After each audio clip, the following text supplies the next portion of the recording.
आईएफपीएच द्वारा आयोजित इस दैनिक वेबिनार के 433वें सेशन में आज की जो हमारी गेस्ट डॉक्टर हैं वे हैं डॉक्टर अंशुल चाहर। डॉक्टर अंशुल, आप प्लीज अपना वीडियो खोल लीजिए। आप सुन सकते हैं डॉक्टर अंशुल?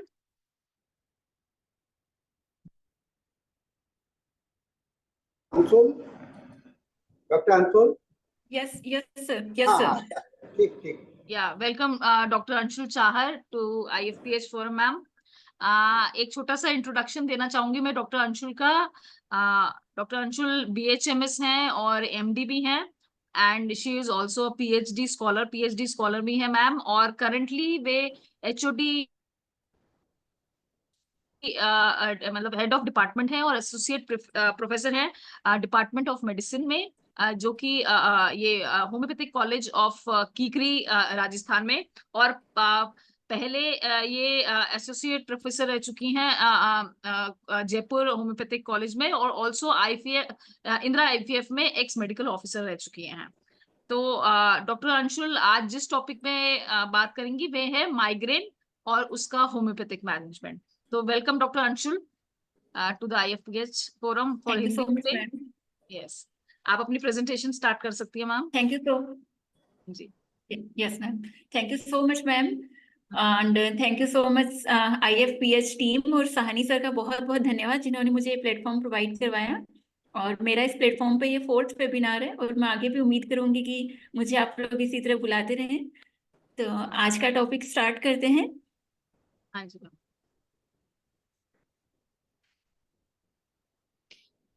आज का टॉपिक है migraine and it's homeopathic management.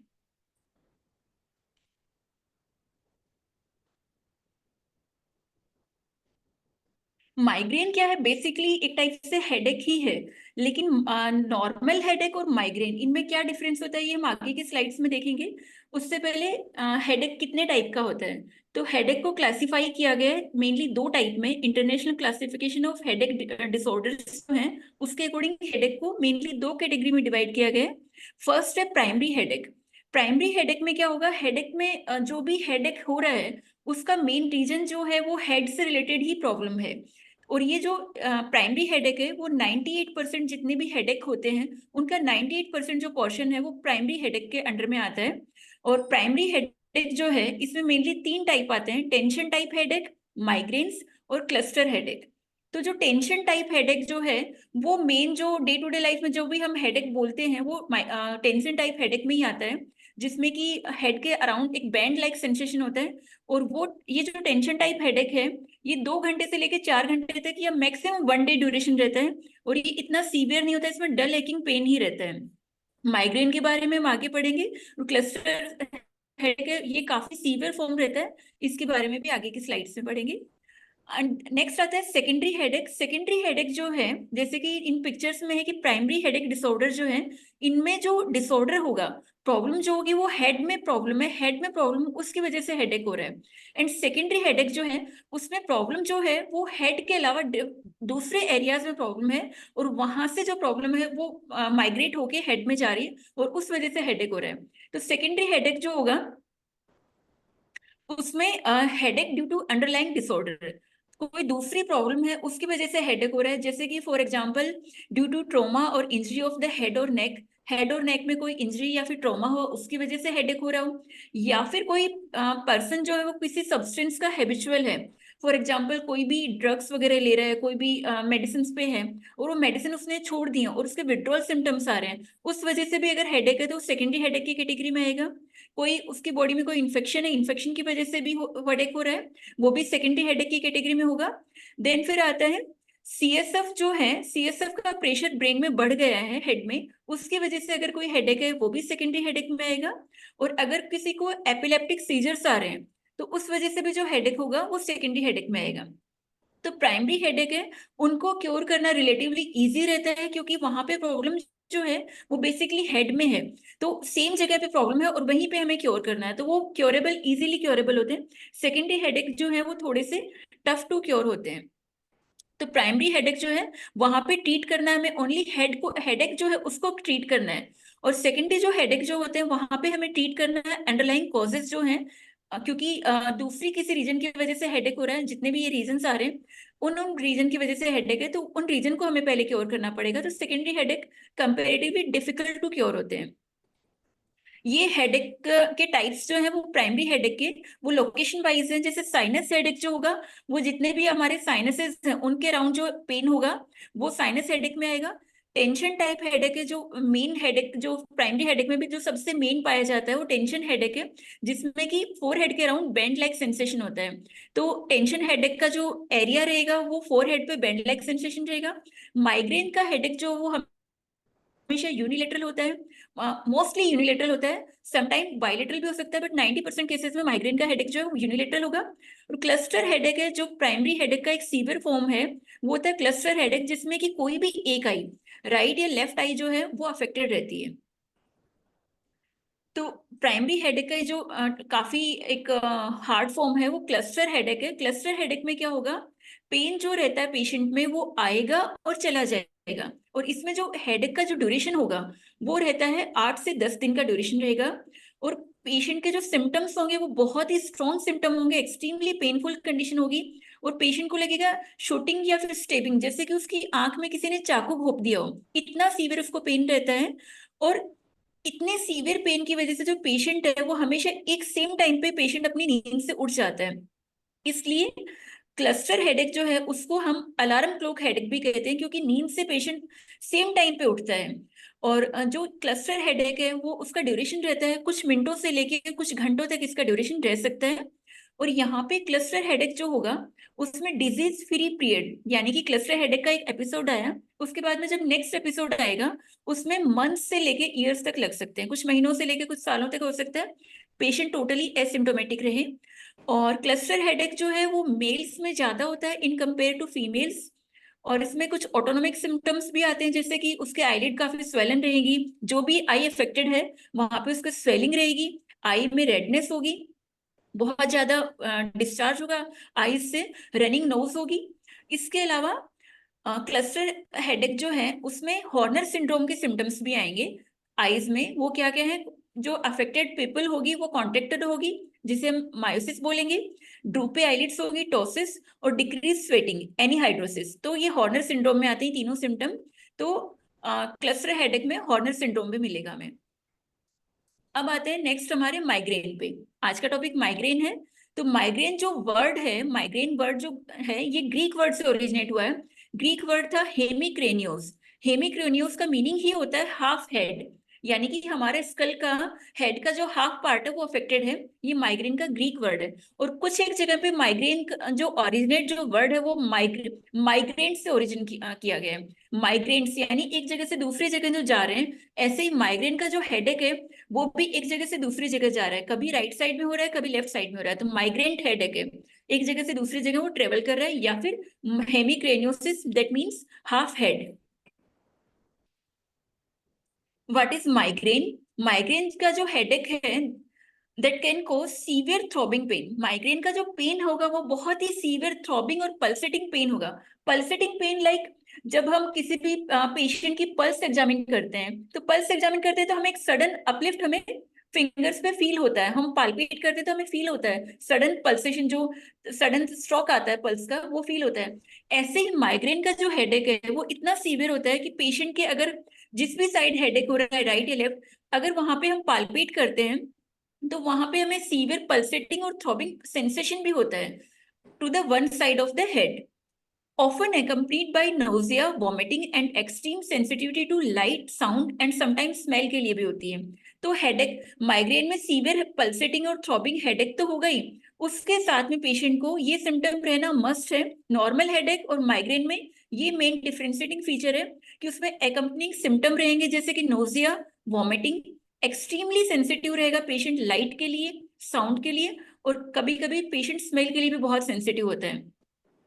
और माइग्रेन का जो अटैक होता है, migraine attack can last for hours two days, कुछ घंटों से लेके कुछ दिनों तक परसिस्ट कर सकता है। रफली अगर हम इसको ड्यूरेशन बताएं तो माइग्रेन की जो रफली ड्यूरेशन होती है वो 4 to 72 आवर्स रफली ये ड्यूरेशन होता है।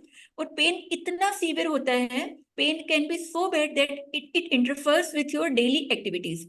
माइग्रेन के ड्यूरेशन में पेशेंट अपना डेली जो शेड्यूल है, डेली वर्क है, वो भी नहीं कर पाता।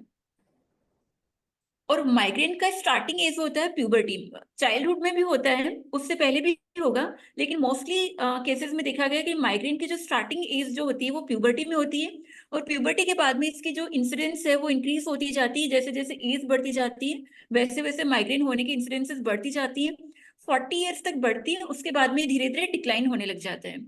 और जेनेटिक प्री डिस्पोजिशन जो है वो इसमें मेन इंपॉर्टेंट रोल प्ले करते हैं। 90% केसेस में ये देखा गया है, जिन जिन लोगों को माइग्रेन रहता है उनमें 90% केसेस में फैमिली हिस्ट्री पॉजिटिव रहती है माइग्रेन की। अब इतनी देर से हम बात कर रहे थे कि हेडेक एंड माइग्रेन, तो नॉर्मल हेडेक और माइग्रेन, माइग्रेन में भी हेड में पेन हो रहा है, हेडेक हो रहा है, और नॉर्मल जो हेडेक टेंशन टाइप हेडेक है या क्लस्टर हेडेक है उनमें भी हेड में पेन हो रहा है। तो दोनों में डिफरेंस क्या होगा? तो टेंशन हेडेक, नॉर्मल जो हेडेक होता है उसको हम टेंशन हेडेक की कैटेगरी में डालते हैं, क्योंकि क्लस्टर हेडेक जो है, जो एक सिंगल आई में हो रहा है, वो बहुत रेयर कंडीशन में होता है। तो टेंशन हेडेक जो होगी वहां पे क्या होगा, पेन जो रहता है वो around the head, entire head के अराउंड होगा, और मेनली फोर हेड पे बैंड लाइक सेंसेशन होता है। और माइग्रेन में क्या होगा, पेन जो होगा वो हमेशा कोई भी एक साइड होगा, राइट या लेफ्ट साइड होगा। नॉर्मल हेडेक जो है उसमें पेन का करेक्टर होगा डल एकिंग पेन, डल पेन है और हमेशा डल एकिंग सेंसेशन रहेगा। जबकि माइग्रेन का जो हेडेक है वहां पे सीवियर थ्रॉबिंग और पल्सेटिंग पेन रहता है। इसके अलावा वहां पे सेंसिटिवनेस रहती है लाइट और साउंड के लिए, और साथ में कुछ एडिशनल सिम्टम्स भी आते हैं, जैसे कि नोजिया, वॉमिटिंग, टिंगलिंग रहेगी, एक्सट्रीमिटीज में रहता है मेनली ये टिंगलिंग, और साथ में डिजीनेस रहेगा। और नॉर्मल जो टेंशन टाइप हेडेक है वहां पे वाइस लाइक सेंसेशन, जैसे बैंड लाइक सेंसेशन रहता है। तो ये बेसिक डिफरेंस है tension type headache, normal headache और माइग्रेन में। अब माइग्रेन का अगर हम डेमोग्राफिकल डिस्ट्रीब्यूशन देखें तो माइग्रेन जो है वो एक न्यूरोलॉजिकल कंडीशन है, और अपन ऑल ओवर वर्ल्ड यदि वर्ल्ड वाइड देखा जाए तो 1 बिलियन पॉपुलेशन जो है वो माइग्रेन से अफेक्टेड है। और माइग्रेन का नेक्स्ट जो इसमें नेक्स्ट इमेज जो है, इसमें माइग्रेन से अफेक्टेड एज ग्रुप बता रखा है। तो 13 to 17 टीनेज जो है, टीनेज में ये माइग्रेन बहुत कम देखने को मिलता है। उसके बाद में लेट टीनेज है, 18 to 24 है, वहां पे लेट प्यूबर्टीज में स्टार्ट हो जाता है। फिर अडोलसेंट एज जो है उसमें सबसे ज्यादा रहता है, और 40+ के बाद में धीरे धीरे डिक्लाइन होने लग जाती है इसकी इंसिडेंस। और फीमेल्स में मेल्स के कंपेयर में ज्यादा होता है। मेल और फीमेल में भी अगर हम कंपेयर करें तो मेल्स जो है वो लाइट के लिए सेंसिटिव होते हैं, और फीमेल जो है, जैसे यहाँ पे हमने इनिशियली देखा था कि माइग्रेन के जो पेशेंट्स हैं उनमें एडिशनल जो सिम्टम्स आएंगे, जैसे कि लाइट के लिए सेंसिटिविटी है, स्मेल के लिए सेंसिटिव है। तो मेल्स जो मेल पेशेंट जो हैं वो लाइट के लिए सेंसिटिव होते हैं, और फीमेल पेशेंट जो होंगी वो स्मेल के लिए सेंसिटिव होंगी।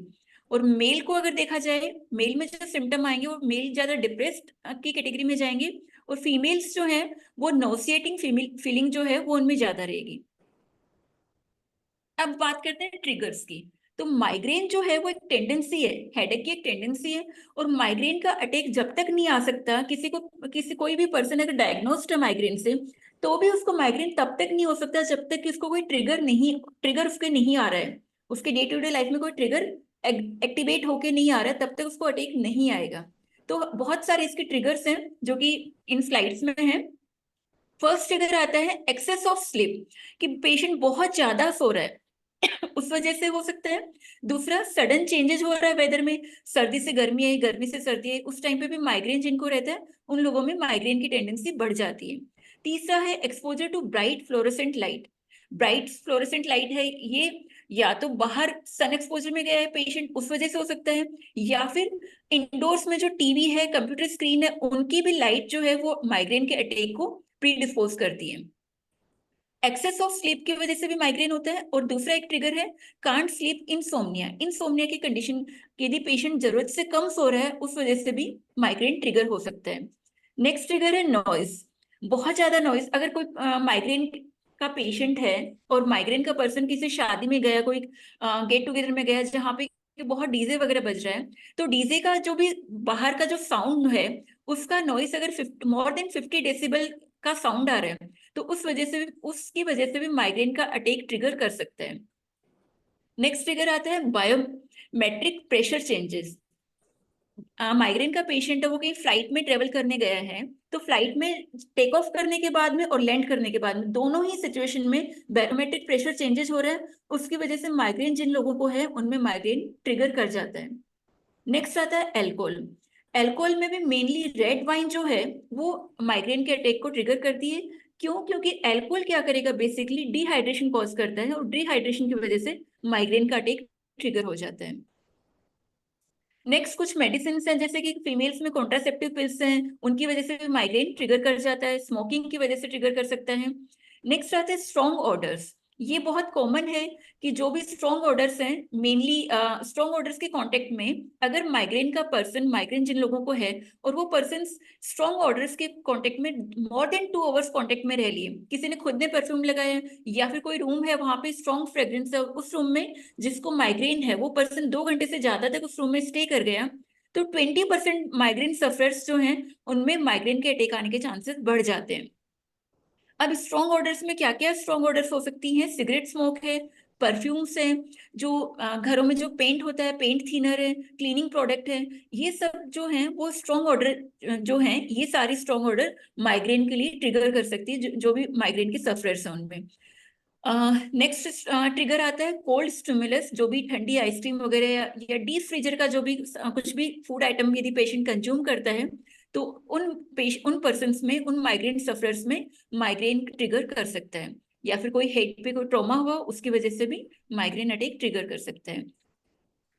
नेक्स्ट ट्रिगर आता है मोशन सिकनेस। मोशन सिकनेस की वजह से बहुत कॉमन है माइग्रेन अटैक ट्रिगर होना, कोई भी कहीं पे भी ट्रेवल कर रहा है उसकी वजह से। नेक्स्ट बहुत ही कॉमन, बहुत ज्यादा ये मिलता है, मेनली फीमेल्स में रहता है कि फास्टिंग की जा रही है या फिर मील्स स्किप हो गई हैं, जैसे कि आजकल डे टू डे लाइफ में इतना हेक्टिक शेड्यूल रहता है, तो कभी ब्रेकफास्ट स्किप कर दिया, कभी लंच स्किप हो गया, कभी डिनर स्किप हो गया, तो कोई किसी भी टाइप का स्किपिंग मील है या फिर फास्टिंग है, इनकी वजह से माइग्रेन सफरर्स में माइग्रेन का अटैक ट्रिगर कर सकता है। नेक्स्ट आता है लैक ऑफ एक्सरसाइज। अगर एक्सरसाइज फिजिकल एक्टिविटी नहीं हो रही है तो उस वजह से भी माइग्रेन का अटैक ट्रिगर कर सकता है। नेक्स्ट आता है कैफीन। कैफीन के बारे में दो दो तरह के व्यूज हैं कि कुछ पेशेंट्स में तो कैफीन की वजह से अगर माइग्रेन का अटैक, माइग्रेन का हेडेक पेशेंट को हो रहा है, उस टाइम पे कुछ पर्सन्स में तो ये स्टडीज प्रूव किए हैं कि कैफीन की वजह से माइग्रेन का हेडेक जो है वो रिलीफ कॉज करता है, लेकिन कैफीन का एक लिमिटेड अमाउंट तक ही कैफीन लिया जाए तो ही, एक लिमिट से ज्यादा कैफीन का इंटेक किया जाएगा तो वो भी माइग्रेन के अटैक को ट्रिगर कर सकता है। नेक्स्ट है शुगर या फिर आर्टिफिशियल स्वीटनर्स जो है उसकी वजह से माइग्रेन का अटैक ट्रिगर हो सकता है। नेक्स्ट आता है Ajinomoto, MSG, monosodium glutamate. Monosodium glutamate जो है वो एक फूड एडिक्टिव है और ये माइग्रेन के अटैक को ट्रिगर कर सकता है। 10 to 15% पर्सन जो माइग्रेन के हैं उनमें एजिनोमोटो या एमएसजी कंटेनिंग फूड जो प्रोडक्ट है उनका अगर इंटेक किया जा रहा है तो उसकी वजह से भी माइग्रेन अटैक ट्रिगर हो सकता है। नेक्स्ट आता है थायरेमाइन। थायरेमाइन किन चीजों में मिलता है? जो भी चीज है, जो भी प्रोटीन के जो प्रोडक्ट हम लोग कंज्यूम करते हैं, जिनमें मेनली स्पेशली चीज, और चीज में भी एज्ड चीज, यानी कि पर्सन ने चीज लाके फ्रिज में रख दिया, 2-3 दिन के बाद में अगर उसको कंज्यूम किया जाएगा, तो एज्ड चीज में क्या होता है, एज्ड चीज में प्रोटीन का ब्रेकडाउन होता है और प्रोटीन के ब्रेकडाउन के बाद में थायरेमिन प्रोड्यूस होता है। लोंगर द चीज एज, हायर द थायरेमिन कंटेंट, और थायरेमिन कंटेंट जो है वो माइग्रेन को ट्रिगर करता है। इसीलिए कहा जाता है कि माइग्रेन के जो पर्सन्स हैं, जिन लोगों में माइग्रेन की टेंडेंसी या माइग्रेन के अटैक्स आते हैं, उन लोगों को बहुत मतलब फ्रेश फूड ही खाना है, या जो कुछ भी फूड आइटम उनको खाना है वो फ्रेश ही खाना है। नेक्स्ट ट्रिगर है सिट्रस फ्रूट। सिट्रस फ्रूट्स जो हैं वो भी माइग्रेन के अटैक को ट्रिगर करते हैं, इसलिए ये भी उन्हें अवॉइड करने चाहिए। नेक्स्ट आता है जो भी प्रोसेस्ड फूड है, जैसे कि हॉट डॉग हो गया, सॉसेस हो गए, इन सब में प्रिजर्वेटिव नाइट्रेट रहता है और एडेड कलर और फ्लेवर्स भी होते हैं। तो ये जो नाइट्रेट है ये नाइट्रिक ऑक्साइड रिलीज करता है, और नाइट्रिक ऑक्साइड जो है वो ब्रेन में जाके ब्लड वेसल्स को डायलेट करेगा, जिसकी वजह से माइग्रेन का अटैक होने की प्रोबेबिलिटी रहती है। नेक्स्ट आता है चॉकलेट। चॉकलेट के लिए अमेरिकन फाउंडेशन है, उन्होंने बताया है कि चॉकलेट जो है वो माइग्रेन का सेकंड मोस्ट कॉमन ट्रिगर है। चॉकलेट में कैफीन और बीटा फिनाइल एथिलमाइन दोनों प्रेजेंट होते हैं, और ये दोनों ही माइग्रेन के अटैक को ट्रिगर करने के लिए मेन पॉजिटिव फैक्टर्स में आते हैं। नेक्स्ट है हेविली यीस्टेड ब्रेड और कुछ नट्स हैं, वो भी माइग्रेन के अटैक को ट्रिगर कर सकते हैं। नेक्स्ट है pickle food, vinegar and red wine. Food contents में अगर देखा जाए तो मेनली जो फूड कंटेंट है जो माइग्रेन के अटैक को ट्रिगर करते हैं उनको 5C से हम रिप्रेजेंट कर सकते हैं। 5C, फर्स्ट सी है cheese, second C chocolate, third C is coffee, fourth C is coke and fifth C is citrus fruits. तो ये 5C माइग्रेन के अटैक को ट्रिगर करते हैं। कुछ हार्मोनल ट्रिगर्स भी होते हैं, इन सब के अलावा हार्मोनल ट्रिगर्स भी होते हैं, क्योंकि माइग्रेन जो है वो फीमेल्स में ज्यादा होता है, फीमेल्स में 5 टाइम्स ज्यादा इन कंपेयर टू मेल्स। तो फीमेल्स में ड्यूरिंग देयर मेंस्ट्रुअल पीरियड जो माइग्रेन है वो बहुत ज्यादा सीवियरली उनको अफेक्ट करता है, और इसलिए इसको मेंस्ट्रुअल माइग्रेन भी कहते हैं, क्योंकि ईस्ट्रोजन का फ्लक्चुएशन, ईस्ट्रोजन हार्मोन का फ्लक्चुएशन होता है इस वजह से। तो ये हार्मोनल ट्रिगर है फीमेल्स में ड्यूरिंग देयर मेंस्ट्रुअल पीरियड या फिर ड्यूरिंग प्रेगनेंसी और ड्यूरिंग देयर मेनोपॉजल पीरियड। तो ये 3 टाइम है जिनमें कि ये हार्मोनल ट्रिगर की वजह से फीमेल्स में माइग्रेन का अटैक ट्रिगर करता है। एज वाइज देखा जाए तो वो मैंने पहले बता ही दिया था कि 5% ज्यादा चांसेस होते हैं फीमेल्स में इन कंपेयर टू मेल्स। अब है कि माइग्रेन के इतने सारे ट्रिगर हैं और हर एक पर्सन में ट्रिगर अलग अलग टाइप के होते हैं। किसी पर्सन में कोई चीज ट्रिगर का काम कर रही है, किसी नेक्स्ट पर्सन में वही फूड आइटम या फिर वही चीज ट्रिगर की तरह वर्क नहीं करती है। तो ये पर्सन टू पर्सन वेरी करते हैं, इसीलिए माइग्रेन के पर्सन जो भी हैं, जो भी माइग्रेन से सफर कर रहे हैं, उनको हमेशा एडवाइस किया जाता है कि वो एक डायरी मेंटेन करें, और जिस दिन उनको अटैक आया है माइग्रेन का, उस दिन वो अपने आप में नोटिस करें, अपने डे टू डे एक्टिविटी में नोटिस करें कि कौन सा फूड आइटम या फिर कौन सा इन्वायरमेंटल फैक्टर उनके माइग्रेन के अटैक को ट्रिगर किया है। तो वो चीज उनको डेली डायरी में नोट करनी मस्ट होती है, क्योंकि माइग्रेन के ट्रिगरिंग फैक्टर जो है वो इंडिविजुअल टू इंडिविजुअल वेरी करते हैं। इनके अलावा फिर आता है रिस्क फैक्टर, कि किन लोगों में माइग्रेन, अब ये तो थे ट्रिगरिंग फैक्टर कि जिनमें माइग्रेन है और उनमें किन वजह से माइग्रेन के अटैक आने की प्रोबेबिलिटी होती है। अब रिस्क फैक्टर के किन को माइग्रेन हो सकता है, कि जिनके फैमिली हिस्ट्री पॉजिटिव है, यानी कि पेरेंट्स में दोनों पेरेंट को अगर माइग्रेन है, तो 90% चांस होते हैं कि उनकी नेक्स्ट प्रोजेनी में माइग्रेन का अटैक, माइग्रेन से सफरिंग होगी ही होगी। एज देखा जाए तो एडोलसेंट एज जो है उसमें माइग्रेन के चांसेस ज्यादा रहते हैं। फीमेल जेंडर जो है मोर अफेक्टेड होता है इन कंपेयर टू मेल। और कुछ दूसरी मेडिकल कंडीशंस हैं, जैसे कि जो पेशेंट्स डिप्रेशन या एंजाइटी से ऑलरेडी सफर कर रहे हैं, उन लोगों में भी माइग्रेन के चांसेस ज्यादा रहते हैं। फिर आता है माइग्रेन का जो अटैक है टिपिकली, उसमें मेनली 4 फेजेस रहती हैं। फर्स्ट है माइग्रेन प्रोड्रोम, सेकंड है माइग्रेन ओरा, थर्ड है माइग्रेन हेडेक एंड फोर्थ है माइग्रेन पोस्ट्रोम। तो ये 4 फेजेस होती है माइग्रेन की, prodrome, aura, headache and postdrome. Prodrome phase जो है, प्रोड्रोम फेज परसिस्ट करता है hours to days, hours to days prior to the headache. Prodrome का मीनिंग ही होता है कि कोई भी डिजीज आने से पहले वो कुछ साइन एंड सिम्टम अपनी बॉडी में देने लग जाती है, उसे प्रोड्रोम कहते हैं। तो यहाँ पे माइग्रेन का जो प्रोड्रोम फेज होगा वो कुछ घंटों से लेके कुछ दिनों तक, मेनली 1 से 2 दिन तक परसिस्ट करता है। यहाँ पे पेशेंट को बहुत ज्यादा थकान रहती है, नोजिया होगा पेशेंट को, इरिटेबिलिटी होगी, मूड चेंजेस उसके होने में लग जाते हैं बहुत ज्यादा, एपिटाइट चेंज है, उसको बहुत ज्यादा भूख लगने लग जाती है या फिर एपिटाइट बिल्कुल लॉस्ट हो जाती है, स्लीपिंग पैटर्न में चेंजेस आ जाते हैं, कंसंट्रेशन डिफिकल्ट हो जाती है, और इस कंडीशन में उसको फोटोफोबिया और फोनोफोबिया भी हो सकता है। फोटोफोबिया क्या है, लाइट के लिए सेंसिटिविटी है, और फोनोफोबिया साउंड के लिए सेंसिटिविटी है। तो प्रोड्रोम फेज में ही उसको फोटोफोबिया और फोनोफोबिया के सिम्टम्स आने लग जाते हैं। नेक्स्ट आता है ओरा। माइग्रेन जो हेडेक है वो बेसिकली माइग्रेन हेडेक में भी 2 टाइप मेन ये माने जाते हैं, माइग्रेन विथ ओरा और माइग्रेन विदाउट ओरा। तो ओरा जो है वो हर एक पेशेंट में नहीं होता है, कुछ पेशेंट्स में माइग्रेन का अटैक है जो विदाउट ओरा भी रहता है और कुछ में ओरा के साथ होता है। तो ओरा के जो सिम्टम्स हैं वो क्या होते हैं, ओरा जो है, जो ओरा है ये हेडेक से जस्ट पहले आता है, 5 to 60 minutes prior to the headache, only 5 to 60 minutes prior to headache आएगा। इसमें विजुअल डिस्टर्बेंसेस रहते हैं, विजन लॉस हो जाएगा, नमनेस रहता है, नमनेस एक्सट्रीमिटीज में उसको नमनेस रहेगा, टिंगलिंग सेंसेशन रहेगा, पेशेंट को बहुत ज्यादा वीकनेस, चक्कर आएंगे, स्पीच में चेंजेस होने लग जाते हैं, एफेजिया एफेजिया होने लग जाएगा, ब्रेन स्टेम, ओरा। ये सारी सिचुएशन जो है, कंडीशन जो है, ये ओरा में आती हैं। फिर आता है नेक्स्ट हेडेक। पहले प्रोड्रोम फेज हुआ, प्रोड्रोम फेज 1 से 2 दिन तक परसिस्ट करता है, जहाँ पे कि पेशेंट बहुत ज्यादा थकान है, यॉर्निंग है, मूड चेंजेस होने लगे, स्लीपिंग डिफिकल्टी होने लगी, ये सारी चीजें आती है प्रोड्रोम फेज में। फिर ओरा आता है। ओरा जो है वो माइग्रेन के अटैक से 5 to 60 मिनट प्रायर आता है। इसमें विजुअल चेंजेस हैं, लॉस ऑफ विजन होने लग जाएगा, नमनेस, टिंगलिंग सेंसेशन है, वीकनेस, डिजीनेस, स्पीच चेंजेस, ये सारे आने लग जाएंगे। उसके बाद में सर सॉरी, उसको फोन आया था सर, मैं उठा नहीं पाया था। नहीं कोई दिक्कत नहीं है। आया तो सर सो गया।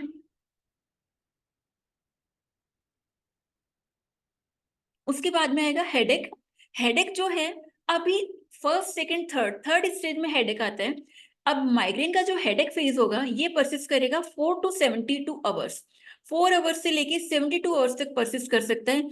और यहाँ पे हेडेक जो होगा ये टिपिकली यूनिलेटरल हेडेक होगा। मॉडरेट हेडेक की जो सीवियरिटी है वो मॉडरेट टू सीवियर हो सकता है। और हेडेक का जो टाइप होगा वो थ्रॉबिंग और पल्सेटिंग टाइप का हेडेक होता है। और यहाँ पे लाइट, साउंड और स्मेल, लाइट, साउंड और स्मेल तीनों के लिए पेशेंट बहुत सेंसिटिवनेस शो करेगा। इसके साथ में पेशेंट को नोजिया एंड वॉमिटिंग रहेगी। और made worse with moment, patient कोई भी मोमेंट कर रहा है, कोई भी डे टू डे एक्टिविटी कर रहा है, उसकी वजह से पेशेंट को ये जो है हेडेक जो है वो बढ़ जाएगा उसका। फिर आता है पोस्ट्रोम। पोस्ट्रोम जो है, पोस्ट्रोम होता है 24 to 48 आवर्स तक परसिस्ट करता है हेडेक के बाद में। पोस्ट्रोम क्या हो गया, हेडेक आया 72 आवर्स के बाद में, हेडेक खत्म हो गया, हेडेक का फेज खत्म हो गया। उसके बाद में 42 to 48 आवर्स तक पोस्ट्रोम फेज चलता है। यहाँ पे पेशेंट को मूड चेंजेस होते हैं, पेशेंट कंसंट्रेट नहीं कर पाता अपने वर्क पे, फोकस नहीं कर पा रहा है, और पेशेंट बहुत ज्यादा ही फैटिक रहेगा। रेजिडुअल हेडेक बोलते हैं इसको, ब्रेन फॉग, और यहाँ पे बहुत ज्यादा उसको टायर्डनेस रहेगी। तो ये इस टाइप से 4 फेजेस है माइग्रेन के, पोस्ट्रोम, ओरा, headache and prodrome, aura, headache and पोस्ट्रोम। अब ओरा जो फेज था, जैसे कि मैंने इसमें बताया था कि 5 to 60 मिनट्स हेडेक से पहले आता है, विजुअल डिस्टर्बेंसेस आते हैं। ये सारा जो ओरा है ये ओनली 1/4 पेशेंट्स में होता है। हेडेक, माइग्रेन जो हेडेक है उसके सिम्टम्स, अगर मेन सिम्टम्स की हम बात करें तो उनको हम एक न्यूमोनिक है पाउंड, POUND, इससे रिप्रेजेंट कर सकते हैं। P फॉर पल्सेटाइल हेडेक, जो हेडेक का मेन कैरेक्टरिस्टिक था वो क्या था, पल्सेटाइल हेडेक है। O for 1 day duration, headache का जो ड्यूरेशन होगा वो मिनिमम 1 डे तो उसमें रहता ही रहता है, 4 आवर्स to 72 आवर्स है। तो आइडियली इसको ये माना जाता है कि 1 डे ड्यूरेशन, तो माइग्रेन है तो 1 डे कंप्लीट 24 आवर ड्यूरेशन उसका रहेगा ही। U for unilateral, N for nausea and D for disabling, यानी कि अपनी डे टू डे एक्टिविटीज वो नहीं कर पा रहे हैं। फिर उसके साथ में पेन और डिस्कम्फर्ट जो रहेगा उसमें उसके साथ में क्या क्या हो रहेगा, जो सेंसिटिवनेस है जो माइग्रेन में ही होती है और दूसरे किसी भी टाइप के हेडेक में नहीं मिलेगी, वो है लाइट के लिए अगर सेंसिटिवनेस है उसे फोटोफोबिया बोलेंगे, साउंड के लिए सेंसिटिवनेस है वो फोनोफोबिया हो गया, एंड स्मेल्स के लिए सेंसिटिवनेस है वो ओस्मोफोबिया हो गया। अब आता है different type of migraines. Migraine के डिफरेंट टाइप्स क्या क्या है, तो फर्स्ट है migraine with aura, a type of migraine where person have a warning sign. Aura क्या है, एक तरह का वार्निंग साइन है कि माइग्रेन का अटैक, क्योंकि ओरा जस्ट हेडेक से 5 मिनट to 60 मिनट्स प्रायर आता है। तो ओरा जो है वो एक वार्निंग साइन होता है कि माइग्रेन का अटैक अभी आने वाला है। तो माइग्रेन विथ ओरा हो सकता है, माइग्रेन विदाउट ओरा। माइग्रेन विदाउट ओरा है the most common type of migraine. Next आता है chronic migraine, brain stem. Chronic migraine जो होता है उसमें ऐसा माना जाता है कि 1 महीने में अगर 15 से ज्यादा हेडेक के अटैक, माइग्रेन के अटैक आ रहे हैं तो वो क्रोनिक माइग्रेन की कैटेगरी में आएंगे। तो ये क्रोनिक माइग्रेन हो गया। And migraine with brain stem हो रहा, vestibular migraine, abdominal migraine, hemiplegic migraine and menstrual migraine, ये इतने टाइप का माइग्रेन होता है। अब फर्स्ट आता है इसमें migraine with aura. Migraine with aura, इसमें क्या होगा, माइग्रेन के साथ में, माइग्रेन हेडेक के साथ में ओरा भी है, ओरा के सिम्टम्स भी आ रहे हैं। तो इसमें क्या क्या क्राइटेरिया रहेंगे माइग्रेन विथ ओरा में, ये diagnostic criteria international classification of headache disorder third में बताया गया है। इसमें ये 4 पॉइंट है A to D। ए में है at least 5 attack fulfilling criteria, B to D, मतलब पेशेंट को मिनिमम 5 अटैक आना चाहिए, 5 अटैक्स होने चाहिए, और वो जो है 5 अटैक्स उनमें B से D तक के क्राइटेरिया क्राइटेरिया कोई ना कोई, ये सारे क्राइटेरिया बी से डी तक के आने चाहिए। तो बी से डी तक के क्राइटेरिया क्या है? बी क्राइटेरिया में आता है headache attacks lasting 4 to 72 hours untreated और अनसक्सेसफुली ट्रीटेड। जो हेडेक के अटैक्स होंगे वो 4 आवर्स to 72 आवर्स तक रहते हैं अगर उनको ट्रीट नहीं किया गया तो। सी पॉइंट में आता है headache has at least 2 of the following 4 characteristic. इन 4 में से मिनिमम उसके 2 कैरेक्टरिस्टिक होंगे। फर्स्ट कैरेक्टरिस्टिक है यूनिलेटरल लोकेशन, कोई भी एक साइड में लोकेटेड होगा। सेकंड है पल्सेटिंग क्वालिटी का हेडेक होगा। थर्ड है मॉडरेट और सीवियर पेन इंटेंसिटी, या तो पेन की इंटेंसिटी मॉडरेट है या फिर बहुत सीवियर उसको पेन हो रहा है। फोर्थ है एग्रावेशन बाई और causing avoidance of routine physical activity, means headache जो है वो एग्रावेट हो रहा है कोई भी फिजिकल एक्टिविटी से। फिजिकल एक्टिविटी बहुत सिंपल फिजिकल एक्टिविटी भी हो सकती है जैसे कि वॉकिंग और क्लाइंबिंग स्टेयर्स, इनकी वजह से भी अगर हेडेक एग्रावेट हो रहा है तो इन 4 में से मिनिमम उसके 2 जो हैं करेक्टरिस्टिक वो उसके होने चाहिए। एंड फोर्थ है during headache at least 1 of the following, headache के टाइम पे उसको या तो नोजिया वॉमिटिंग हो या फिर फोटोफोबिया लाइट के लिए सेंसिटिवनेस और फोनोफोबिया साउंड के लिए सेंसिटिवनेस। तो पेशेंट को मिनिमम 5 अटैक्स आने चाहिए और उन 5 अटैक में बी से लेके डी तक में ये सारे क्राइटेरिया उसके फुलफिल करने चाहिए। अगर ऐसा किसी को हेडेक हो रहा है तो इस टाइप के अगर सिम्टम्स पेशेंट लेके आ रहे हैं तो वो हम इजीली डायग्नोस कर पाएंगे कि ये जो हेडेक है वो माइग्रेन विथ हो रहा है। तो ये इस स्लाइड में जो पहले वाली स्लाइड है उसी का है कि हेडेक का ड्यूरेशन ऑफ हेडेक है वो ड्यूरेशन कितना होना चाहिए 4 to 72 आवर्स होना चाहिए अगर उसको पेशेंट का हेडेक ट्रीट नहीं किया गया तो। और at least 2 of the following characteristic होने चाहिए unilateral location, pulsating quality, moderate to severe intensity और एग्रावेट होना चाहिए फिजिकल एक्टिविटी से। और इनमें से एटलीस्ट 1 ऑफ द फॉलोइंग होना चाहिए नोजिया और वॉमिटिंग, फोटोफोबिया और फोनोफोबिया। अगर इनमें से कुछ भी इनके साथ में इन 5 में कुछ प्रेजेंट रह रहा है हेडेक के साथ में तो वो माइग्रेन विथ ओरा की कैटेगरी में जाएगा।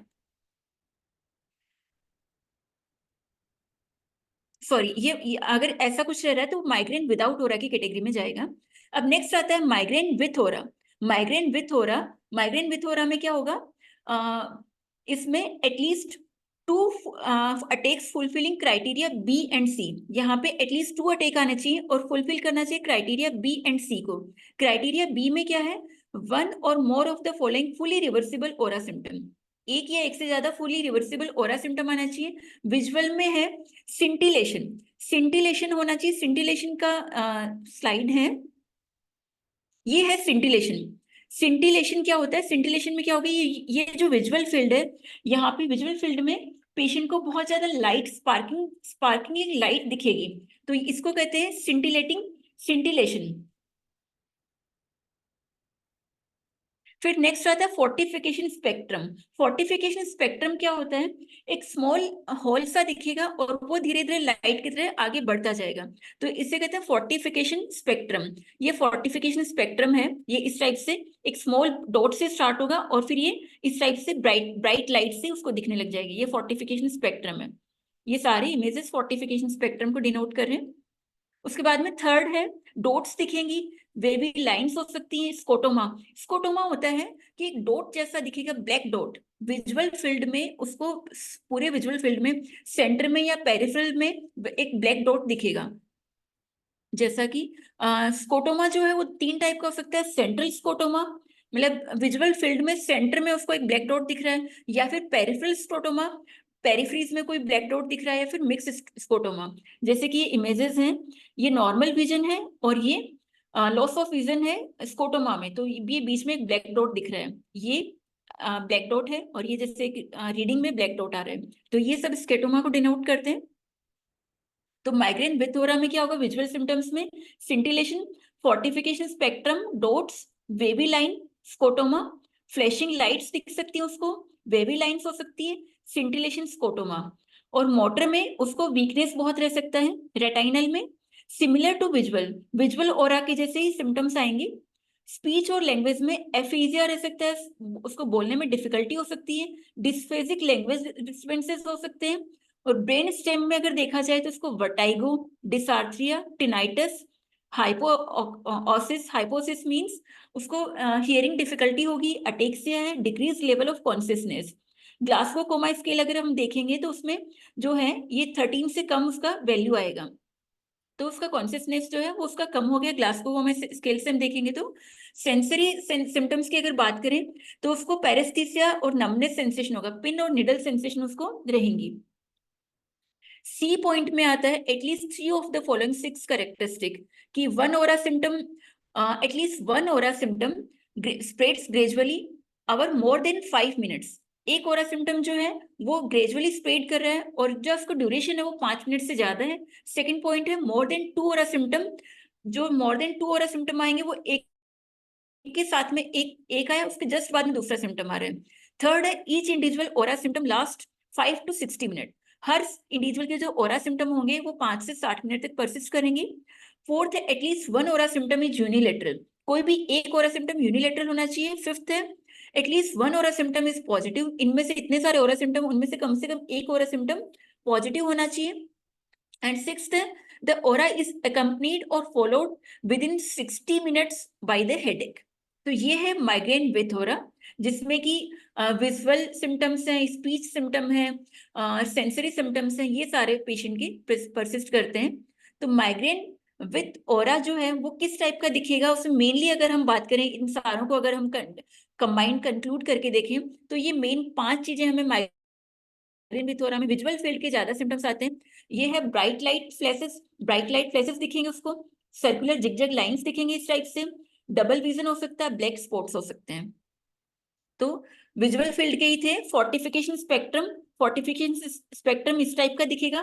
फोर्टिफिकेशन स्पेक्ट्रम क्या होता है, एक स्मॉल होल ऑफ लाइट दिखेगा और वो धीरे धीरे जिगजैग लाइन में कन्वर्ट होते जाते हैं। ये जैसे कि तीनों इमेज में फोर्टिफिकेशन स्पेक्ट्रम दिख रहा है।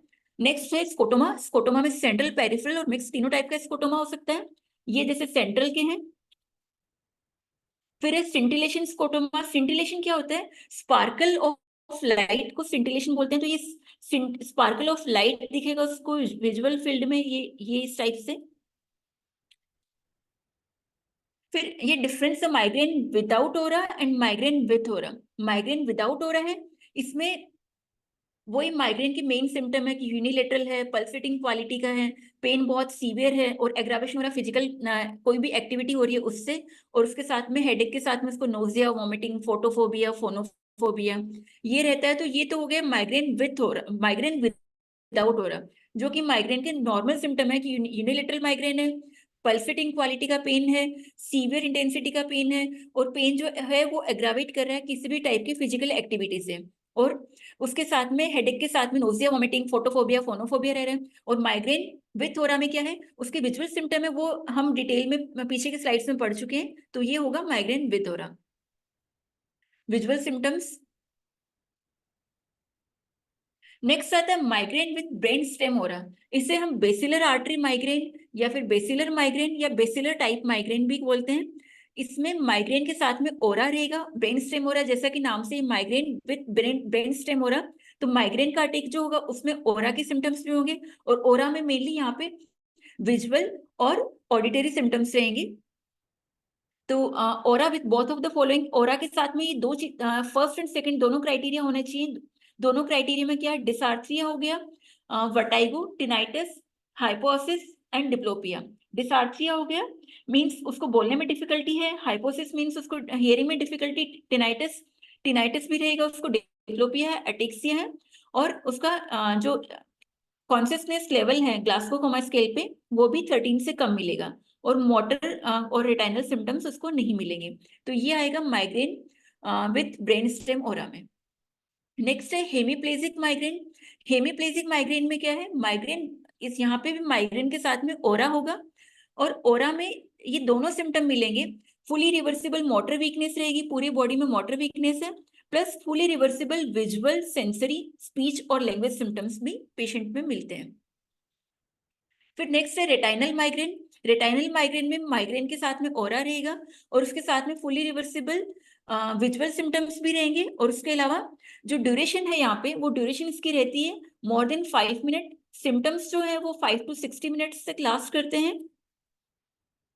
फिर आता है एब्डोमिनल माइग्रेन। एब्डोमिनल माइग्रेन में क्या रहेगा, एब्डोमिनल सिम्टम्स, हेडेक के साथ में एब्डोमिनल सिम्टम बहुत प्रोमिनेंट हमें मिलेंगे। तो एब्डोमेन में जो पेन है वो मिड लाइन लोकेशन पे होगा, पेरी अम्बिलिकल रीजन में होगा, और इसके अलावा जो पेन का करेक्टर है वो जस्ट फोर पेन होगा, मॉडरेट टू सीवियर पेन हो सकता है। इसके साथ में एसोसिएटेड सिम्टम्स में पेशेंट को anorexia, nausea, vomiting and pillar हो सकता है। जो अटैक है वो परसिस्ट करेगा 2 to 72 आवर्स तक, और दो अटैक्स के बीच में पेशेंट कंप्लीटली एसिम्प्टोमेटिक फेज में रहता है। फिर आता है मेंस्ट्रुअल माइग्रेन, जो कि बहुत डिफिकल्ट होता है क्योर करना, क्योंकि यहाँ पे ईस्ट्रोजन का लेवल जब भी फ्लक्चुएट कर रहा है ड्यूरिंग मेंस्ट्रुअल पीरियड, या फिर during pregnancy, during post menopausal period, during menopausal period, post menopause females में माइग्रेन का जो भी माइग्रेन सफरर्स हैं वो उनमें माइग्रेन की इंटेंसिटी काफी धीरे धीरे कम होने लग जाती है। अब how does migraine patient impact the families. Migraine जो है वो इम्पेक्ट कैसे करता है पेशेंट्स को या फैमिलीज को। यहाँ पे एक स्टडी का एक ये सर्वे डेटा है कि school work social impact in previous 3 month में क्या कितना इम्पेक्ट हुआ है। तो missed more than 1 day of school और वर्क, 25% पर्सन ऐसे हैं जिन्होंने माइग्रेन की वजह से एक या एक से ज्यादा दिन स्कूल मिस किया है, और 28% ऐसे हैं जिनकी प्रोडक्टिविटी रिड्यूस हो गई है। और यदि हाउस होल्ड वर्क की बात की जाए तो 48% ऐसे हैं जिन्होंने कोई हाउस होल्ड वर्क भी नहीं कर पाए अटैक की वजह से, और हाउस होल्ड वर्क की प्रोडक्टिविटी रिड्यूस हो गई 34% पेशेंट्स में, और फैमिली और सोशल गैदरिंग भी वो नहीं ज्वाइन कर पाए 29% में। इसके बाद में आता है कि अगर हम टॉप 10 डिजीजेस देखें कि जो डिसेबिलिटी कॉज कर रही हैं लाइफ में, उनमें माइग्रेन जो है वो 8 नंबर पे आता है। माइग्रेन जस्ट एक हेडेक नहीं है, माइग्रेन को हेडेक के कंपेयर में हेड फेक भी बोला गया है, क्योंकि माइग्रेन जो है बहुत सीवियर और डिसेबलिंग हेडेक होता है, और माइग्रेन का पेन इतना सीवियर होता है कि कई बार पेशेंट को हॉस्पिटलाइज भी करना पड़ता है, और रिपीटेड वॉमिटिंग जो होती है उसकी वजह से इंट्रावेनस डिहाइड्रेशन हो जाता है, तो हमें हाइड्रेट करना पड़ता है पेशेंट को, और पेशेंट कई बार सीवियर हेडेक की वजह से फेंट भी हो सकता है। और ड्यूरिंग जो हेडेक का अटैक है उस टाइम पे पेशेंट को मूड चेंजेस हैं वो बहुत प्रोमिनेंट रहते हैं, और जो मूड चेंजेस हैं वो हेडेक स्टार्ट होने से कुछ घंटों पहले से स्टार्ट हो जाते हैं, और हेडेक के टाइम पे प्रोमिनेंट रहते हैं। तो हेडेक के टाइम पे पेशेंट जो है बहुत ही इरिटेबल है, और एंगर के लिए उसका थ्रेशोल्ड लेवल अब बहुत कम रहता है, इसलिए उसका एंगर बहुत बहुत ही ज्यादा वॉयलेंट एंगर होता है। इसलिए कहा जाता है better leave the patient alone, कि माइग्रेन का जो पेशेंट है उसको अकेले छोड़ दो। अब नेक्स्ट आता है डायग्नोसिस, कि माइग्रेन को हम डायग्नोस कैसे करेंगे। तो माइग्रेन को डायग्नोस करने के लिए कोई स्पेसिफिक टेस्ट नहीं है, क्लिनिकल डायग्नोसिस है, क्योंकि माइग्रेन के जो सिम्टम्स हैं वो अपने आप में ही एक डायग्नोस्टिक सिम्टम है, कि साथ में जो एसोसिएटेड सिम्टम है जैसे कि नोजिया, वॉमिटिंग है, फोटोफोबिया, फोनोफोबिया, ओस्मोफोबिया, यूनिलेटरल हेडेक, ये इसके जो क्लिनिकल सिम्टम्स हैं वो ही अपने आप में इसका डायग्नोसिस प्रोवाइड करवाते हैं। इसके अलावा एक मिडास स्कोरिंग है, माइग्रेन इंटेंसिटी को आइडेंटिफाई करने के लिए एक मिडास स्कोर होता है, और अदर कॉजेज अगर एक्सक्लूड हो रहे हैं तो माइग्रेन के लिए कोई इन्वेस्टिगेशन की जरूरत नहीं होती है। अभी मिडास स्कोर है, मिडास में एक क्वेश्चनरी रहता है कि ये क्वेश्चनरी हमें पेशेंट से पूछना है।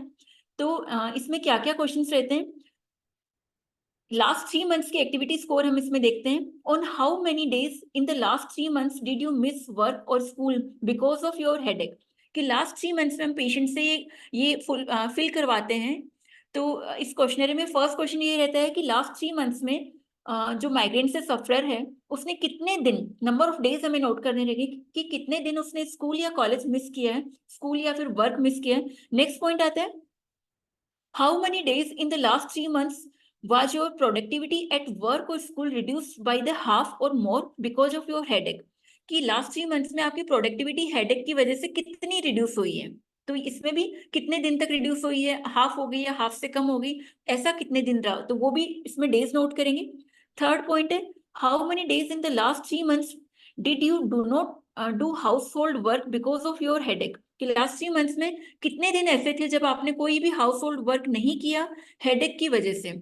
फिर फोर्थ पॉइंट आता है how many days in the last 3 months productivity reduce हो गई है हेडेक की वजह से, तो वो हमें यहाँ पे वो डेज काउंट करने हैं।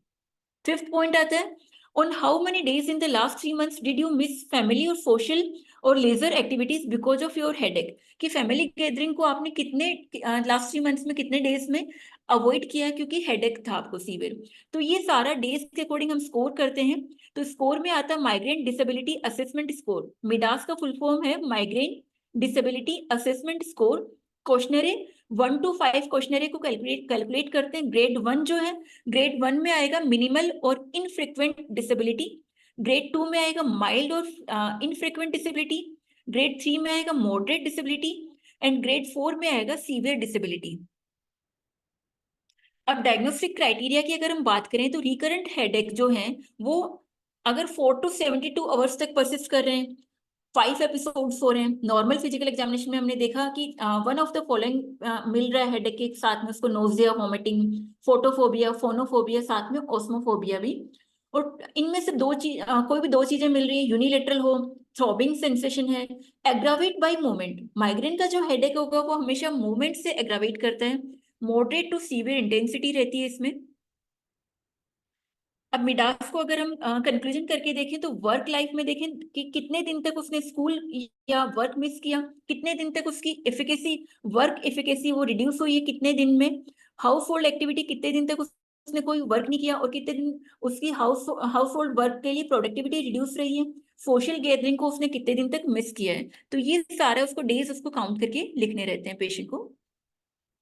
अब ये स्कोर कैसे देखेंगे हम कि ग्रेड वन में है कि जो भी डेज हम काउंट डेज लिखवा रहे थे पेशेंट को 1 to 5 की कैटेगरी में, तो अगर ग्रेड 1 में है 0 to 5 डेज कोई पर्सन फील करता है तो ग्रेड 1 है कि माइनर अटैक है, माइग्रेन बहुत सीवियर फॉर्म में नहीं है। ग्रेड 2 में आ रहा है 6 to 10 डेज। ग्रेड 3 में आ रहा है 10 to 20 डेज एंड ग्रेड 4 में आएगा मोर देन 20 डेज। यानी कि ये सारे क्राइटेरियाज में मोर देन 20 डेज अगर पेशेंट सफर कर रहे हैं तो वो सारा आपका इसमें ग्रेड 4 में जाएगा। अब माइग्रेन डिसेबिलिटी स्कोर कंटिन्यूड है इसमें, जैसे पेन का स्कोरिंग है no pain and worst possible pain. No pain 0 and worst possible 10। तो 0 to 10 ये पेन रेटिंग स्केल है। तो 0 to 1 है तो no pain, 2 to 3 mild pain, 4 to 5 discomforting moderate pain, 6 to 7 distressing severe pain, 8 to 9 intense very severe pain और 10 में unbearable pen. तो इस टाइप से माइग्रेन डिसेबिलिटी स्कोरिंग हम करते हैं।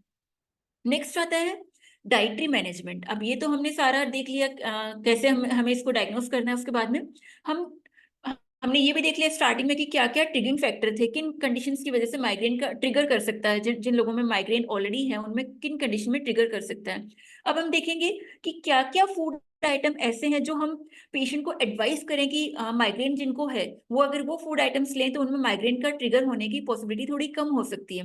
क्योंकि माइग्रेन किन कंडीशन में क्या माइग्रेन के लिए ट्रिगरिंग फैक्टर हैं वो हर एक पेशेंट में इंडिविजुअल टू इंडिविजुअल वेरी करते हैं। इसलिए हमेशा माइग्रेन के पेशेंट को हम एडवाइस करते हैं कि वो लोग अपना डेली डायरी मेंटेन करें। जिस भी दिन उनको अटैक आया है उस दिन वो पूरा एनालिसिस करें कि आज उन्होंने डाइट में क्या लिया या इन्वायरमेंट में एक्सटर्नल इंटरनल इन्वायरमेंट क्या क्या था उनका, तो सारी चीजें उन्हें नोट डाउन करनी रहती हैं। तो डाइटरी मैनेजमेंट में फर्स्ट है magnesium rich diet. Magnesium rich diet क्यों लेनी है? क्योंकि low magnesium level diet can cause headache because of narrowing और constricting blood vessels in the brain. ठीक है, तो मैग्नीशियम रिच डाइट में क्या क्या आएंगे? आलमंड्स हैं, सेशमे सीड्स हैं, sunflower seeds, oats, banana and leafy vegetables. तो ये हम पेशेंट को एडवाइस करेंगे कि पेशेंट को मैग्नीशियम रिच डाइट उसको कंज्यूम करनी है। Omega 3 fatty acid rich diet भी उसको कंज्यूम करने के लिए बोलेंगे, क्योंकि ओमेगा 3 फैटी एसिड जो है वो बॉडी में इन्फ्लामेशन जो है उसको कम करता है। तो omega 3 fatty acid rich diet में वॉलनट्स हैं, फ्लैक्स सीड्स हैं, स्पिनच हैं और कुछ नॉन वेज आइटम्स भी जैसे सैल्मन फिश है वो भी इसमें omega 3 fatty acid rich diet में आती है। अब कुछ फूड आइटम है जो उसको बोलना है कि हमें टोटली अवॉइड करने हैं पेशेंट को, जैसे कि फर्मेंटेड फूड है। क्योंकि फर्मेंटेड फूड में जैसे हम प्रीवियसली पढ़ा था कि थायरामीन बहुत ज्यादा होता है, तो फर्मेंटेड फूड हमेशा पेशेंट को अवॉइड करने हैं। फूड प्रिजर्वेटिव जैसे कि मोनोसोडियम ग्लूटामेट वाले फूड है वो अवॉइड करने हैं। आर्टिफिशियल स्वीटनर्स अवॉइड करने हैं। फिर क्या खा सकता है पेशेंट? रेड चेरी के लिए हमें एडवाइस करना है, बहुत इजीली मिल जाता है रेड चेरी फ्रूट जो है। रेड चेरी जो है इसमें गुड अमाउंट में एंटीऑक्सीडेंट प्रेजेंट होता है और वो एंटी इन्फ्लामेटरी भी होता है। इसके अलावा कैरेट और स्वीट पोटैटो के लिए भी उस पेशेंट को एडवाइस कर सकते हैं, क्योंकि कैरेट और स्वीट पोटैटो है, इनमें बीटा कैरोटीन होता है जो कि ब्लड वेसल्स को रिलैक्स करता है और माइग्रेन के अटैक को कम करता है। Next, nitrate rich food item जो भी प्रोसेस फूड में होते हैं वो हमें अवॉइड करने हैं। शुगर और शुगरी फूड और ड्रिंक्स को एम्प्टी स्टमक अवॉइड करना है। कई बार होता है माइग्रेन का पेशेंट है, सुबह सुबह उठा कुछ नहीं मिल रहा, तो जो भी शुगरी ड्रिंक्स आते हैं वो ले लिया या फिर कुछ मीठा खा लिया, तो वो ना करके एक कंप्लीट मील लेनी है, क्योंकि शुगरी ड्रिंक्स या शुगरी फूड जो है वो माइग्रेन के अटैक को ट्रिगर कर सकता है। अब कैफीन की बात आती है, जैसे हमने ट्रिगर में भी बात की थी कि कैफीन जो है वो कैफीन दोनों साइड में होता है। कैफीन की वजह से माइग्रेन के अटैक, कुछ पेशेंट्स में माइग्रेन के अटैक में रिलीफ भी मिलता है और कुछ कंडीशन में वर्स भी करता है। तो limit caffeine intake to 200 milligram caffeine 1 to 2 beverage daily. Caffeine का जो इंटेक है वो 1 से 2 बेवरेज आप डेली ले सकते हो। इससे ज्यादा अगर कैफीन का इंटेक किया गया तो वो स्ट्रोंगली माइग्रेन के अटैक को ट्रिगर करता है। एंड मोस्ट इम्पॉर्टेंट थिंग है जो माइग्रेन के अटैक जिनमें रहता है, जो माइग्रेन सफरर्स हैं, उनको मोस्ट इम्पॉर्टेंट एडवाइस ये रहती है हमेशा track the triggers, maintain a diary. हमेशा डायरी मेंटेन करनी है, जो ट्रिगर आपको ट्रिगर कर रहा है, जो भी ट्रिगरिंग फैक्टर, उसको अवॉइड करना है। इसके अलावा पेशेंट को हम एडवाइस कर सकते हैं कि कंसिस्टेंट स्लीप रूटीन उसका प्रॉपर कंसिस्टेंट होना चाहिए। स्लीप एंड वेकिंग टाइम जो है वो हमेशा उसका सेम रहना चाहिए। मिनिमम 7 to 9 आवर्स की स्लीप उसकी होनी चाहिए, साउंड स्लीप होनी चाहिए। अभी 7 to 9 आवर्स है वो एज ग्रुप के अकॉर्डिंग वेरी कर सकते हैं। स्लीप क्वालिटी जो है वो उसकी इम्प्रूव होनी चाहिए। स्लीप क्वालिटी इम्प्रूव करने के लिए रूम का टेम्परेचर है वो थोड़ा लो रखा जाए, मिनिमम एक्सपोजर रखा जाए आर्टिफिशियल लाइट्स का, जैसे कि आज के टाइम में जो भी सेलफोन या टीवी यूज कर रहे हैं स्लीपिंग टाइम में, वो अवॉइड किया जाए। और इनकी बजाय जनरलिंग या फिर सोते टाइम कुछ भी अच्छा हेल्दी कंटेंट रीड किया जाता है तो बेटर स्लीप क्वालिटी होती है। सॉल्टी फूड को अवॉइड करना है और हाई सोडियम फूड जो भी है उनको अवॉइड करना है, क्योंकि ये वाटर रिटेंशन करते हैं और उसकी वजह से फिर बीपी राइज होते हैं। डॉक्टर अंशुल, आई गेस आपके पास अब 7 to 8 मिनट्स बचे हैं मैम, तो आप देख लीजिएगा उस हिसाब से अपनी स्लाइड्स, क्योंकि मुझे Okay. नंबर ऑफ स्लाइड्स यहाँ पे ज्यादा दिख रही थी, that's why I interrupt. Yes ma'am okay हाँ, तो आप उस हिसाब से देख लीजिएगा। ओके मैम ओके, मैं कंक्लूड करती हूँ। देन इसमें हम मेनली जो एडवाइस है पेशेंट को, सीड्स एक एडवाइस दे सकते हैं: sleep, exercise, eat, diary and stress avoid करना है। अब कुछ एक आसना है जो कि बहुत ही बेनिफिशियल रहते हैं, स्ट्रेस रिलीज करते हैं। मेनली माइग्रेन जो स्ट्रेस से रिलेटेड होता है, तो ये कुछ आसन है जो कि बहुत ही इफेक्टिव है: पादहस्तासन, सेतुबंधासन, भुजंगासन और बालासन। कुछ प्राणायाम है, अनुलोम विलोम, भ्रामरी, मेडिटेशन, और ये कुछ एक्यूप्रेशर पॉइंट्स हैं जो कि माइग्रेन के पेशेंट्स में बहुत ही इफेक्टिव रहते हैं। अब आता है माइग्रेन की होम्योपैथिक थेरापेटिक्स। तो होम्योपैथिक थेरापेटिक्स में अगर बात करें तो सबसे इंपॉर्टेंट मेडिसिन जो माइग्रेन के पेशेंट्स में बहुत अच्छा रोल प्ले करती है वो है बेलेडोना। बेलेडोना में टिपिकल माइग्रेन के करेक्टरिस्टिक आते हैं, जैसे कि यहाँ पे जो पेन का करेक्टर है वो पल्सेटिंग और थ्रॉबिंग करेक्टरिस्टिक करेक्टर का होता है, और राइट साइड में होगा, एग्रावेट करेगा लाइट से, नॉइज से, सन, मोशन, इन सब से एग्रावेट कर रहा है। राइट साइड में होगा, लाइंग डाउन से एग्रावेट करेगा। तो ये सारे जो सिम्टम है वो टिपिकल माइग्रेन के सिम्टम बेलेडोना में आते हैं। नेक्स्ट मेडिसिन आती है ग्लोनाइन। ग्लोनाइन जो है वहां पे इसमें पल्सेटिंग हेडेक रहता है, और ग्लोनाइन का जो हेडेक होगा वो एग्रावेट करेगा सन हीट से, मेंसेस के टाइम पे टाइट बैंडेज से, एम्बुलेशन इसमें मिलता है, अनकवरिंग से, प्रेशर से, lying in the dark room में जब पेशेंट रेस्ट करता है तो उससे आराम मिलता है। स्पाइजीलिया जो है वो लेफ्ट साइड में, अगर माइग्रेन का हेडेक हो रहा है तो लेफ्ट साइड के केसेस में माइग्रेन हेडेक में स्पाइजीलिया बहुत अच्छा वर्क करती है। नेक्स्ट आता है सेंगुनेरिया। सेंगुनेरिया राइट साइडेड हेडेक के लिए अच्छा वर्क करती है। नेक्स्ट है नक्सोमिका। नक्सोमिका में गैस्ट्रिक हेडेक अगर किसी को है तो उन कंडीशंस में नक्सोमिका बहुत अच्छा वर्क करती है। नेक्स्ट है नेट्रम्योर। नेट्रम्योर में क्या होगा, हैमरिंग सेंसेशन रहता है पेशेंट को, और एग्रावेशन जो हेडेक का होगा वो 10 AM पे होता है। लाइट, नॉइज, रीडिंग, मेंसेस, इन सब की वजह से एग्रावेट करेगा। एमुलेशन इसमें भी lying down dark quiet room, perspiration से एमुलेशन होता है, कोल्ड एप्लीकेशन और प्रेशर से। स्कूल गर्ल्स में जो भी हेडेक रहता है वो नेट्रम्योर में आता है। तो यंग टीनेज गर्ल्स में अगर माइग्रेन है तो उन कंडीशन में नेट्रम्योर अच्छा वर्क करती है। काली फोस, जैसा कि माइग्रेन जो है वो मेनली स्ट्रेस की वजह से होता है, तो स्ट्रेस की वजह से अगर माइग्रेन है तो ये मेंटली रिलैक्स करता है, मेंटल एग्रेशन में रिलैक्स करेगा। स्टूडेंट्स का हेडेक है रिलीव्ड बाय जेंटल मोशन, और ऑक्सीपिटल हेडेक रहता है इसमें। आर्सेनिक एल्बम जो है इसमें आप पेशेंट के जो हेड है वो हॉट रहता है और कंप्लीट रिमेनिंग बॉडी है वो कोल्ड रहती है, और इसमें हेडेक जो वो कंजेस्टिव बर्निंग सेंसेशन का होता है, पीरियोडिकल होता है। कैलकेरिया कार्ब जो है इसमें हेडेक एग्रावेट करता है फिजिकल एक्सर्शन की वजह से। चाइना में पीरियोडिकल हेडेक होता है। कोकुलस जो है वो ऑक्सीपिटल हेडेक के लिए होती है। जेल्सिमियम ऑक्सीपिटल हेडेक जो कि एक्सटेंड करता है अपवर्ड साइड में। आइरिस वी, ये भी बहुत इंपॉर्टेंट मेडिसिन है, pain in about the right I और राइट साइड के टेम्पल में, और इसके साथ में इसको बिलियस वॉमिटिंग रहती है। केली आयोड, यहाँ पे हेडेक जो है वो एग्रावेट होता है 5 AM पे। Lachesis left sided headache. Mag phos aggravate headache aggravate from cold. Nitric acid headache with sensation of band. phosphorus headache aggravate by fasting. Sorinum aggravate headache by exposing head. Pulsatilla headache from exposure to sun heat. Sepia left sided headache over the left eye. Silesia occipital headache जो है वो extend करता है to the right side. Sulfur burning headache रहेगा। Thank you.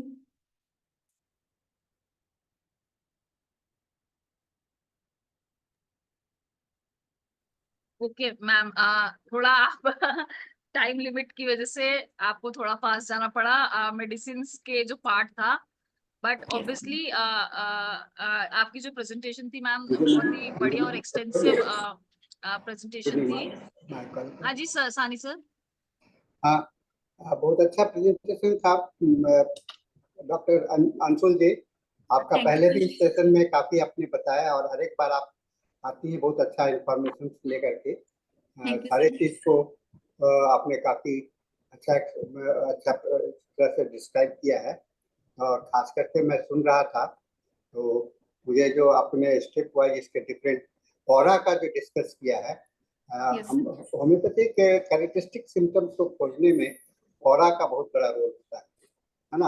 आने के पहले क्या हुआ, उस समय में क्या हुआ, और उसके बाद में, तो वो एक खास करके माइग्रेन को एक टाइप मान लीजिए कि माइग्रेन एक ऐसा डिजीज है जो कि एक टाइप ऑफ कन्वल्सन है ना, कन्वल्सिव की है। न्यूरोलॉजिकल, जहाँ भी न्यूरोलॉजिकल डिस्टर्बेंस होगा तो उसमें ऑरा का रोल बहुत ज्यादा हो जाता है।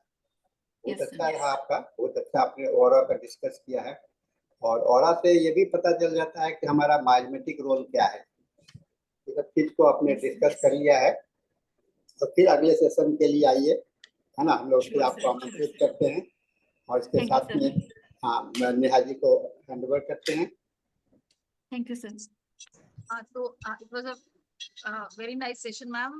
माइग्रेन के ऊपर थोड़ा सा आपको टाइम रिस्ट्रिक्शन हुआ तो थेरेप्यूटिक्स इतना डिटेल में नहीं डिस्कस कर पाए, पर ऑब्वियसली नेक्स्ट सेशन में हम चाहेंगे कि थेरेप्यूटिक्स और डिटेल में डिस्कशन हो, और कुछ केसेस भी मैम आप प्रेजेंट करें, तो it will be a very nice session.